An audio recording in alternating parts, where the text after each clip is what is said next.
I do want to start with Sam. You have been playing a fantastic little game, or I can't say fantastic because I don't know what I haven't played it, but you have been playing a game. Jumping the gun, yeah. Yeah. You've been playing a game called Caravan Yes. SandWitch.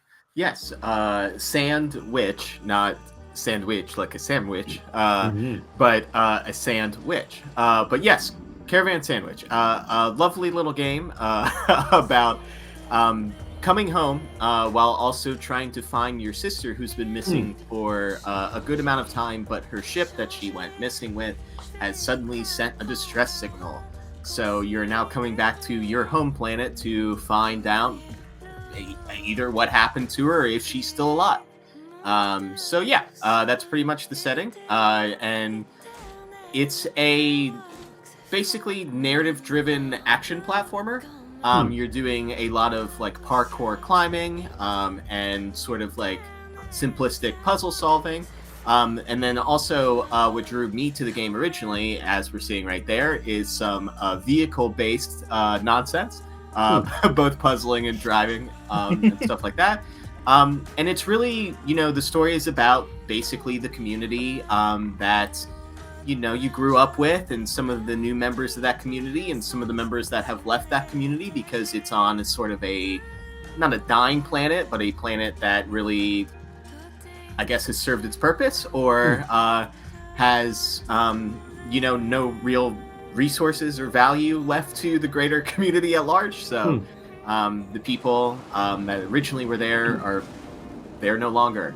So it's a lot of going around and kind of figuring out sort of the story of that community and also the story of basically that person sort of refinding themselves within that community. And it's a lot of fetch quests, unfortunately.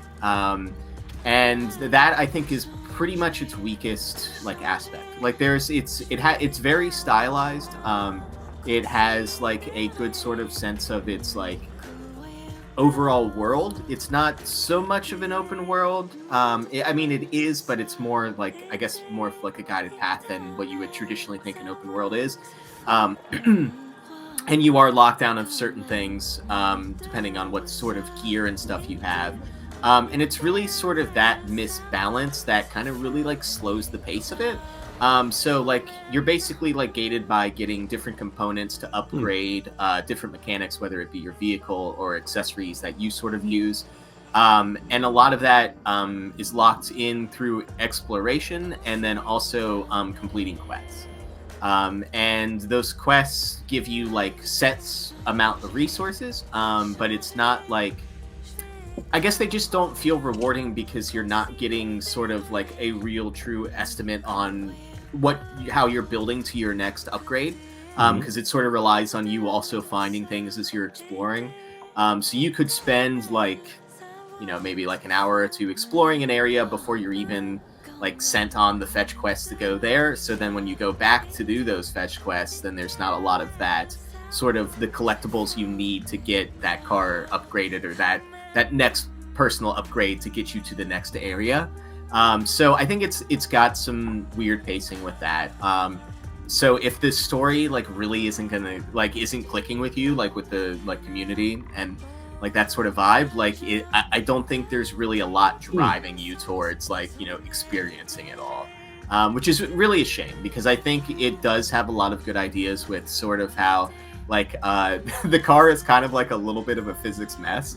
But it's kind of enjoyable to drive around. Obviously, in the trailer here, they're driving it pretty calm and collective. And it just feels like a lot of that maybe that next sort of couple pieces you need are locked right behind that thing, but you don't have the pieces yet to unlock the bit that will get you behind that thing. So it is good. It runs on Steam Deck. I feel like you have to mention that about every PC game that comes out now. That was my number one question I asked everybody that I saw at PAX. I was asking every game. A lot of people were showing Steam Deck versions too. It really is just important now. Yeah, and they've already released. I think let me check when it came out. I think it came out on the 16th. And they've already done like a quality of life sort of pass on some things they found since then. And it really seems like they're going to be like listening to the community and trying to shape this game a little bit, like post-release. So, I think it's a cheaper-ish game. It's only $25 as opposed to a full title. It seems like from the estimates I've seen everybody say it's about 10 hours ish. So there's some doing there. There's some stuff to experience. And there's definitely a lot of like different characters in that community. There's like a frog family that's very interesting, and you're sent like kind of to recover some of the younger members that have disappeared. And then also one of them is like super into photography. So anytime there's an event like going on in the community, like he's all about like making sure that he's capturing all the moments and stuff, so everybody can remember him. So it's very cute and charming. But it is basically, if you're interested in checking out that story and pursuing it, I think is the direction you have to look at it more of than looking at it as like, this is I say action platformer, but it's really more of just a parkour game.